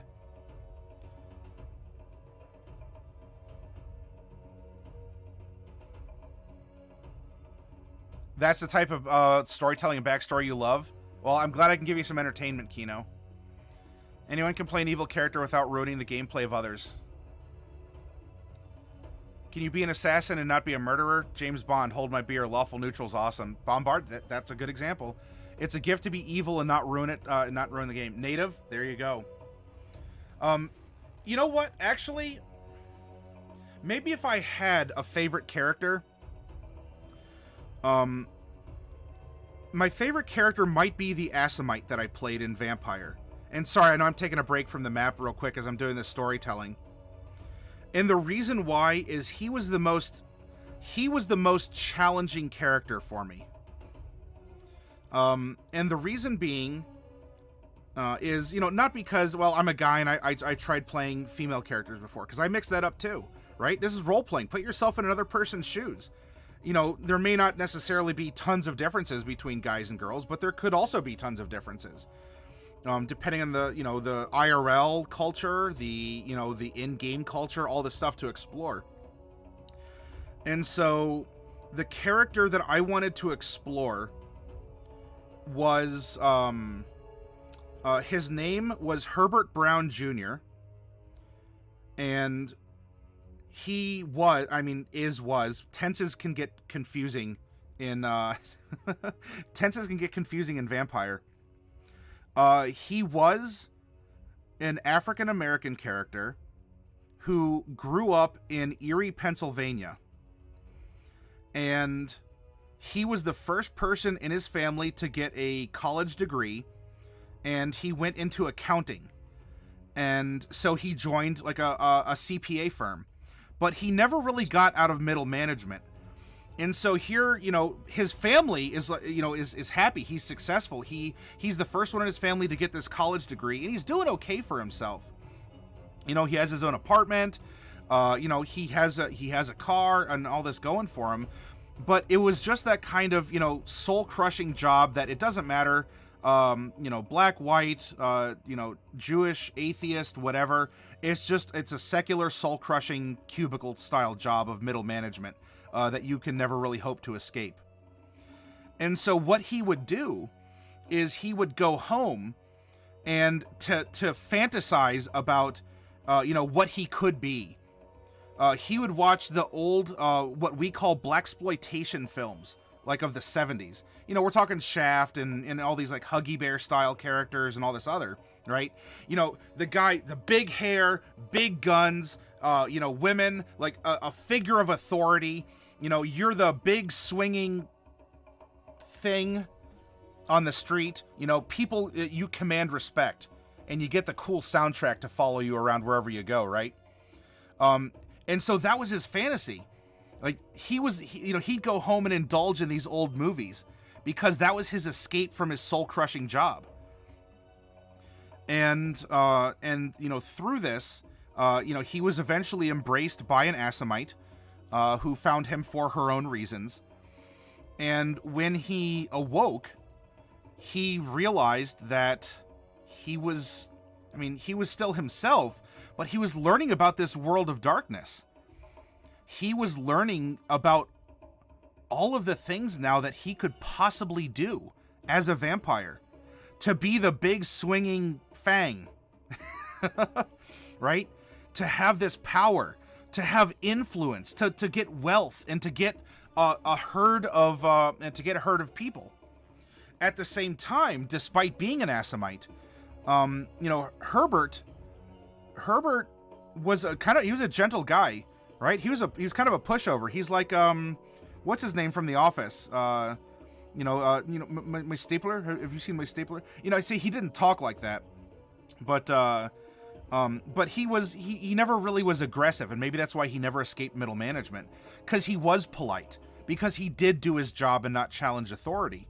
And now here was his gift. So not only then, was he the first to have gotten this education, but he, in a way, he realized in effect his dream, but he still had that practical core to him. And so when he was learning of his disciplines and he was learning of this new lifestyle and of all that would occur, he didn't want to just use it in maybe a stereotypical fashion. And so he took on the moniker, like his a pen name, a character, of Assamite. ASS-A-MIGHT. And so he wore a flourishing, like, street informer costume. The goldfish platforms, the cane, which was a cane sword. I kept blood in there because Assamites get certain abilities with that. And so he made himself into this character to live out this fantasy that he had when he was immortal. At the same time, while he came across in many ways as a very flourishing, almost like a pimp style, and he did have a herd of women, but he didn't treat them as objects. He would drink from them, and they understood that, but they willingly gave themselves to him, like very consensually, because of the way that he treated them in return. It was almost like a Deuce Bigelow, if you've seen that movie. So he would go and, he would dance or perform, but he treated the women with respect, and they appreciated that because he didn't see them as the big girl. He didn't see them as a token, whatever. And so these girls who were down on their luck, he took his finance knowledge and he taught them how to save their money, how to invest their money. And so while the girls willingly were in business, if you get what I'm saying, he didn't take money from them because he didn't need it. When he died, he cashed in his life insurance policy, and he invested that because he had finances. He was smart. So he got to play, my role-playing character got to role-play as this fantasy character. And he has these women that he keeps as a part of his looks, but ultimately in his soul, or what's left if it's shattered as a vampire, what was left is he had all these women that he was treating right. He was allowing them to, if that was their choice, to sell their bodies, but to take that money and don't blow it on asinine stuff. Invest in it. Be a better person and reach the goals that you want. So you always have the power to make the decision about who you are and what you want to do in life. And there was a lot of comical stuff because he played up that character because it was that extension of his personality. There's a lot more I could talk about Herbert/Asimite. But I think I'm going off the rails here from a simple map making exercise, right? But you want to talk about a challenge? How do I play a character that culturally could have had a very different lifestyle? Because I didn't grow up in his socioeconomic circumstances. I didn't grow up in a similar family style as he did. I didn't have the same type of job. I didn't enjoy the same films or hobbies that he had. Pardon. And then on top of that, how do I make an Asimite who are assassins? They're vampiric assassins. How do I make a non-stereotypical Asimite that is still functional and can do his job, but make it so that he's not just, a murderous Batman? That was a super challenge, and I really enjoyed it. And his slogan, by the way, was, if you're feeling wrong and the money's right, call on your friendly neighborhood Asimite. spelled as his theme name.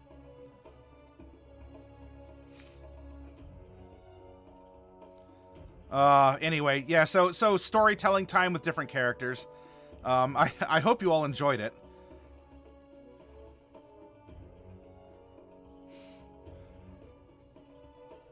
All right, as we come back, speaking of characters, we made our 5 randomly generated characters. We have all this distilled information and random rolls for that. By the way, so there's some monuments we got to put on here. There's an intact obelisk etched with a dedication, and then there's a ruined or toppled obelisk. So maybe what we can do here...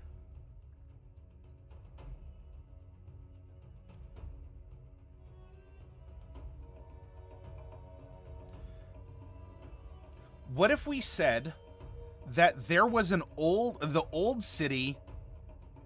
So this would be Upper Egypt, right? It's upper because it's upriver. And then you have Lower Egypt, which is down by the sea.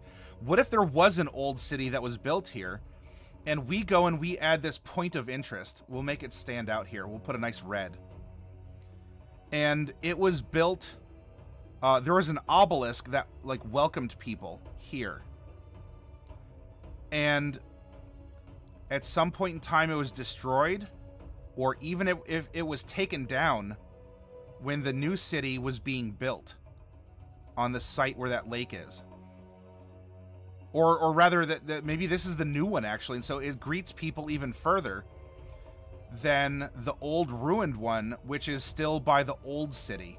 And maybe that exists here, right in the fork.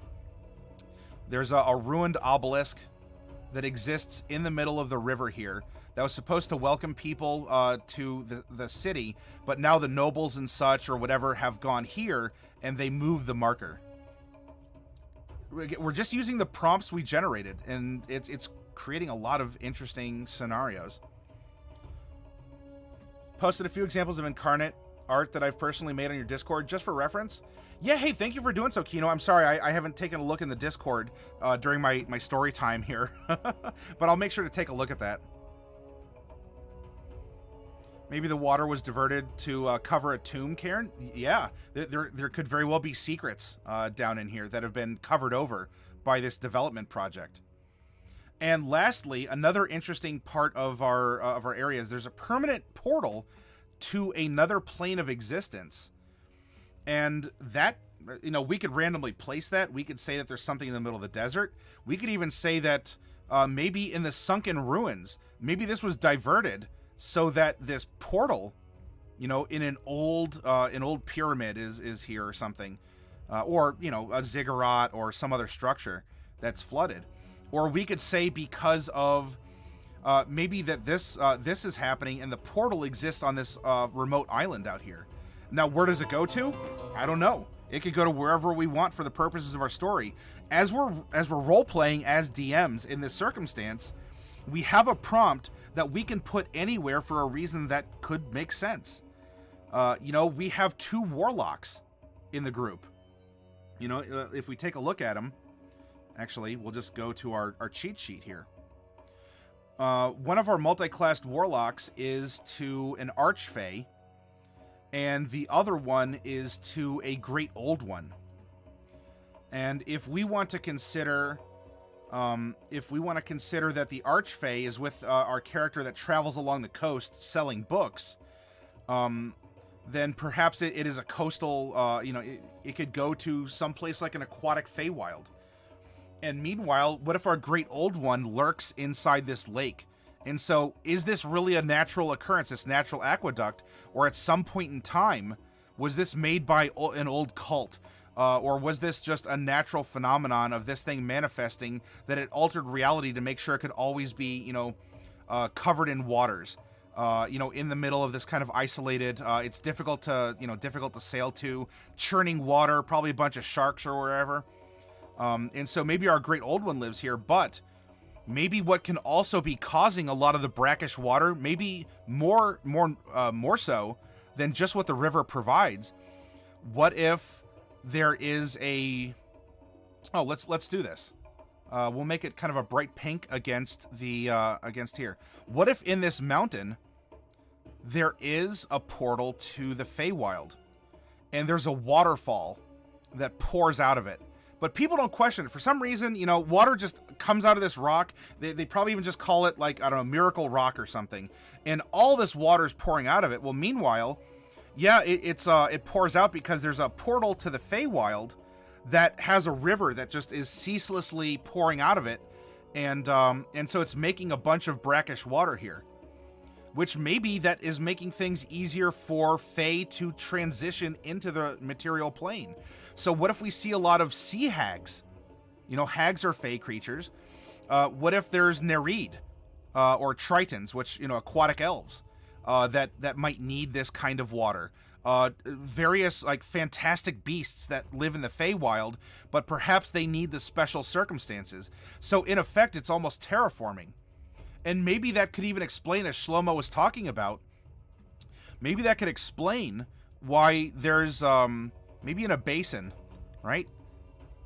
Or growing on the mountain, there is a bunch of rapidly growing wood. And so they harvest a lot of wood that's growing from the water and the water and the influence, the magical influence that is spilling out of the Feywild. And so here we have our one character that is getting his pact. He found this place as he was sailing. Plus, look, you need wood. I mean, you could use reeds, papyrus, right? But maybe he found this place while sailing. He's an old person and made contact with the Fey. So there's a great waterfall splooshing down into this channel. And that's where he formed his pact. And that's where he was taught the way of the 4 elements and to be a hunter-ranger.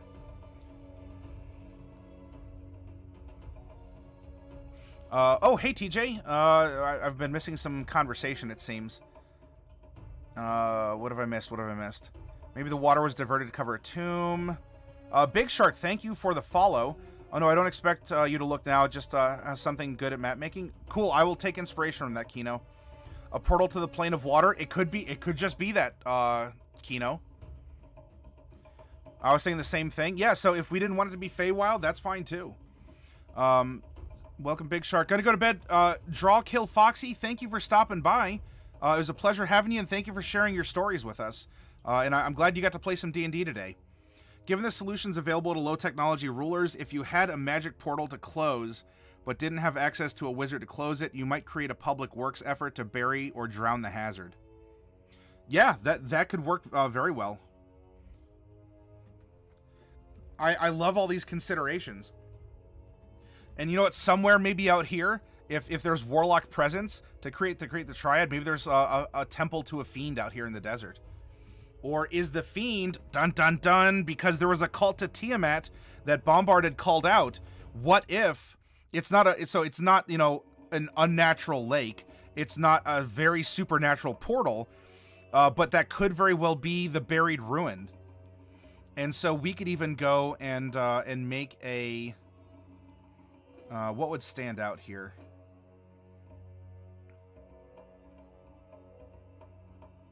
I guess I could use red.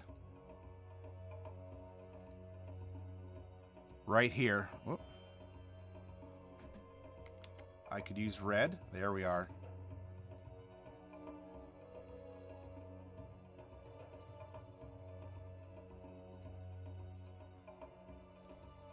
In that case, I'm going to change... I'm just going to fill this in here with orange. Or I guess we could make it lighter, right? One is the broken one, and one is the new one. So this is broken and faded, so it's more of like a pumpkin than a deeper orange. So here we go. Fey Pact, Great Old One Pact, Fiend Pact, right in the eye of the dolphin. Every good deep desert needs at least one dead city. See, Shlomo knows. Full of undeaders. Now, come on, Shlomo, you're just biased. But that's fine, and it's completely understandable. I need to learn how to make better maps. Native, hey, we're just using MS Paint and a mouse. We're telling a story as we're making squiggles on a blank canvas. That's all this is. That's all this is. Nothing fancy to it. One little thing at a time. Now, of course, you know, Coffee Cat probably says that while drawing awesome figures. It's just one line at a time, and I'm looking at this like, I can't do that. Well, here, this is my awesome figure. It's a super simple basic map in MS Paint. Do the people refer to this area as the Eye of the Dolphin? I guess it could. Sort of, I guess, in tribute to Shlomo, who lives in an area similar to this and has been providing a lot of, real-life experience and study. I was thinking of calling this like the Lomosh Peninsula, L-O-M-O-S-H. Ooh, a Rakshasa King? Did you do... You did that on purpose. Ba-dum-bum-ba. Hey, Cake Boss, welcome. It seems much more planned than what I do. I make mine in Paint, but this seems so well thought out. Well, Native, it might seem organic or easy because we went through this settlement concept document, which was random rolls out of the Dungeon Master's Guide, right? And on top of that, we already had ideas coming into this because we took a look at the 5 characters we randomly generated. If you look down here, you can see that we took their personality, like their background information. We kind of distilled aspects of their history, and we just wrote out mechanically who and what they are. And so after we did that to our 5 characters, we said, okay, what are some location prompts we can draw? Because the characters exist here for a reason. And so if the characters are products of the environment, that environment must exist for the character to exist. And as we can't deny that the character exists, therefore, the environment exists. I hope that makes sense. We did the same thing. What NPCs can we go through and make? What villains can we make? Because all of these are derivative from the player character sheets. And as a DM, if you are looking at the character sheets your players submitted to you, those are chock full. They are chock full of details that will hook them and immerse them because they're products of the area that you want to run this adventure. And all we did was we used a random roll guide with a lot of this, with a lot of the prompts that are organic to the characters. And as we're telling the story of the characters, much like we're telling the story of the map, it all just rolls and it makes sense. And sometimes, look, the reason we got a dolphin shape, this was actually kind of filled in at first. And Shlomo said, you know, I kind of like the Horn of Africa.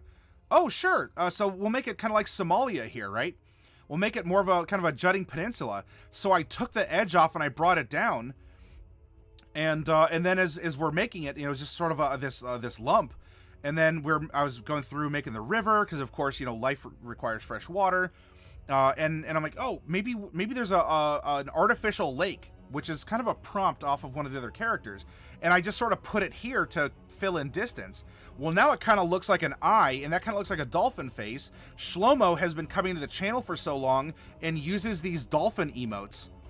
And so suddenly, boom, inspiration, here we go. And then, and so as we're adding mountains, you know what? Let's roll with it. I'm a sucker as a DM for kind of like these fun little nod and a wink, or, you know, some of the good old-fashioned hokey D&D stuff. So sure, let's put an offshore little mountain, and we'll make it look like a dolphin fin. Why not? Because look, stuff like this happens. You know, when natural phenomena occur, we usually name it after that. You know, in New Hampshire, well, it's not around anymore, but there was the old man in the mountain, right? The face that formed. And how many times do we see things that are named after animals or other aspects of nature simply by sheer coincidence? You know, Italy looks like a boot. Spain looks like an upside-down top hat.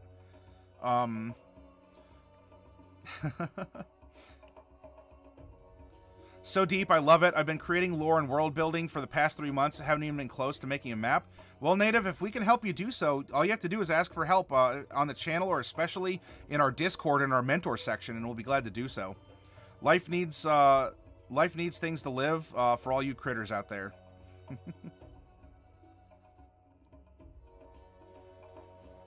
So I think I'm comfortable with this map, and we can go through and, you know, if we have a character that's sailing up and down the coast and sells and trades books and scrolls and all this, we can put our major city here. Let's get a symbol for that.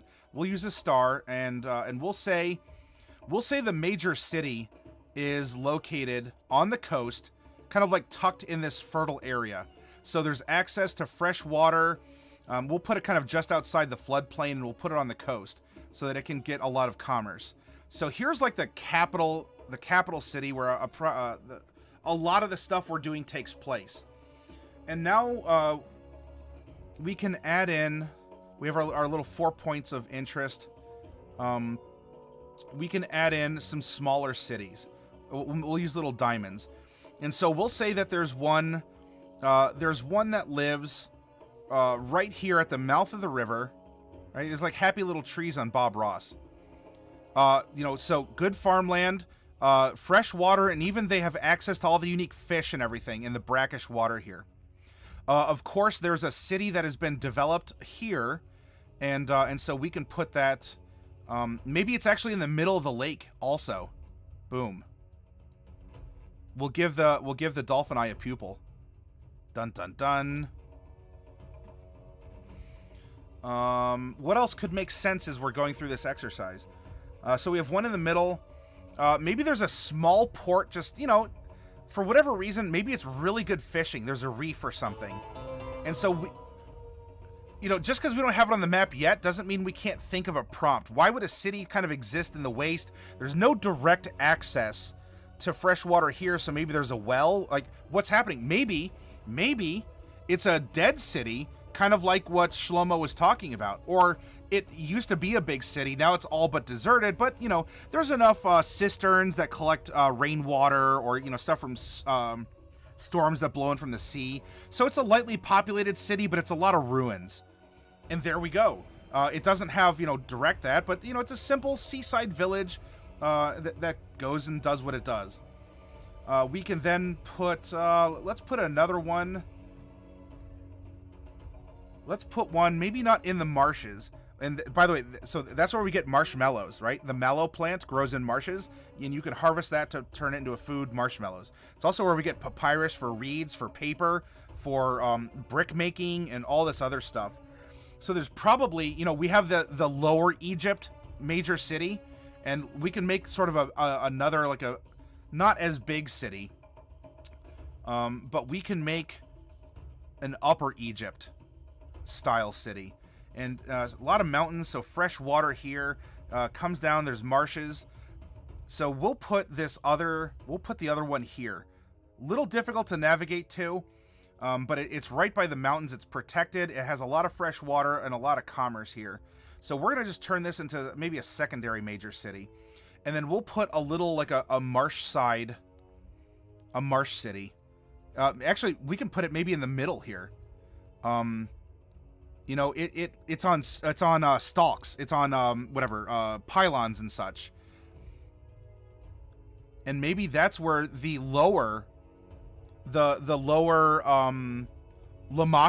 right? Lomosh.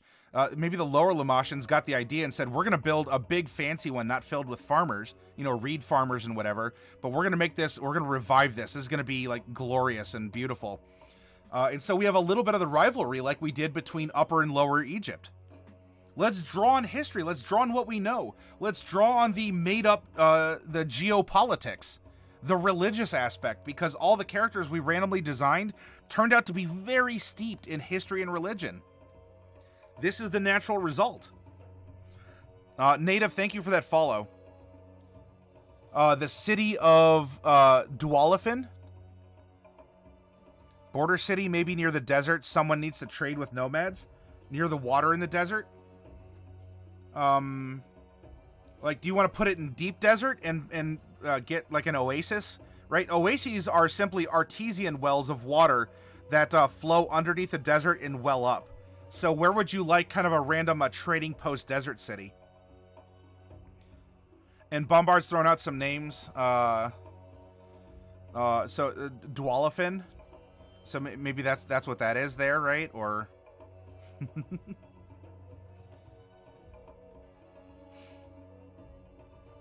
and for some reason, maybe no one lives here. No one approaches it. It's haunted. It's sacred. Maybe a little bit of both.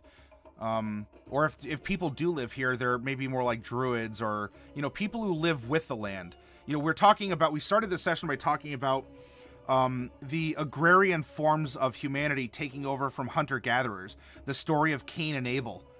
And so maybe here is a more primitive island where people live in harmony and they don't disrupt the Great Old One. The Great Old One doesn't obviously disrupt with them, but he probably kind of tickles their brains every once in a while.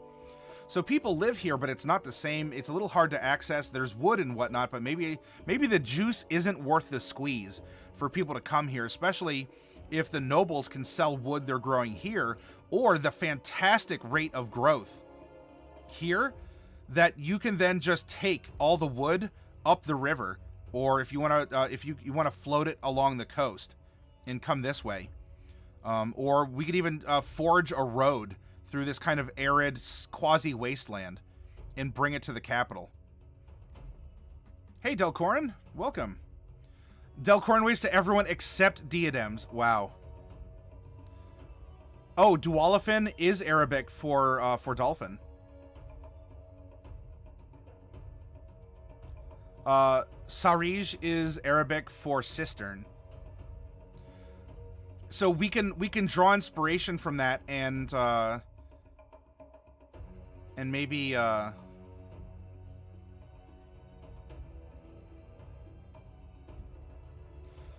we could call this place Findu. Right.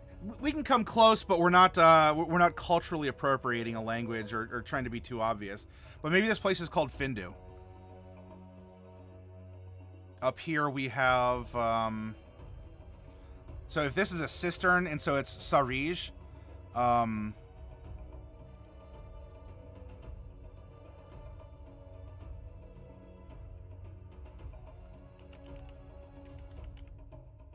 Ririja? Or Ririj? Ririj.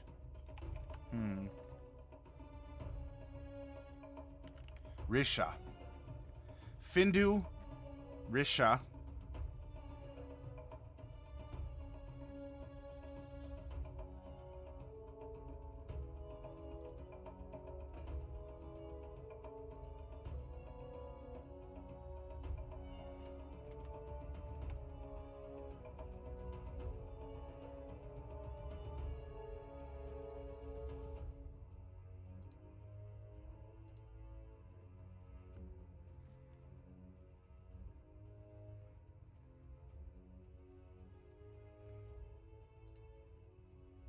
know, ultimately here we have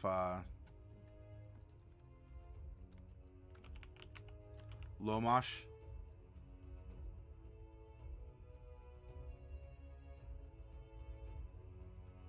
Something like the Lomoshan Desert. The Lomoshan Dunes.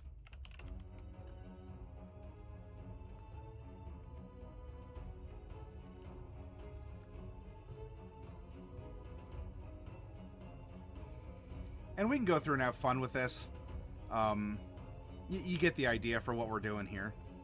I'm going to get up and everyone, I'm going to take a quick break. I need to... I have some drink down here, but I'm going to get a quick snack, get up and stretch my legs a little bit.